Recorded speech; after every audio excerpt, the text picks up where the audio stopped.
kui jalgpall Eestis veerema hakkab, saavad päris õiget varustust endale lubada vähesed. Sageli mängitakse tänavariietuses ja särkidel on lipsudki ees. Jalas on tavaliselt saapad.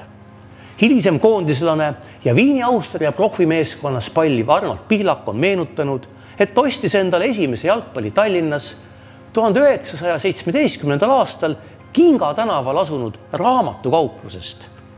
Teine hilisem koondislane Hugo Väli ei raatsinud oma ostetud palli teistele lõhkilöömise kartuses andagi.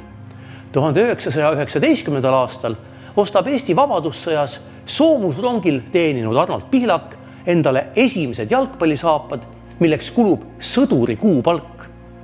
Pihlak meenutab kolmandat internatsionaali Ernst Jolli, kes isa kingitud jalgpallisaabastel juba esimesel päeval nina lahti virutanud. Saapad naersid ja teised naersid ka.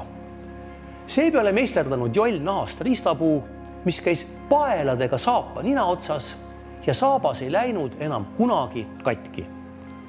Koondislane Johannes Uik on meenutanud, kuidas 20. aastate alguses võõbanud Türi kandi noorukid oma alussärgid vastavalt Näljaküla, Poriküla, Kringliküla ja teiste meeskondade värvidesse. Püksisääred lõigatakse lühemaks ja sääristena kasutatakse õdede või emade sukki. Puuduvaid jalgpallisaapaid asendavad vanad poolsaapad, millede peale on nõelutud vana kalossi laba. Tugevamatel klubidel on 20. aastate alguseks olemas nii mänguvorm kui ka jalgpallisaapad. Eesti toodab ka ise jalgpallivarustust. Suurim tootja on 1913. aastal Tartus asutatud Balti spordiriistade vabrik, mis valmistab nii jalgpalle kui jalgpallisaapaid.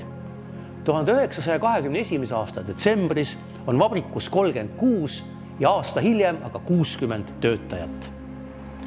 On ka väiksemaid ettevõtteid, mis muu hulgas valmistavad jalgpallisaapaid.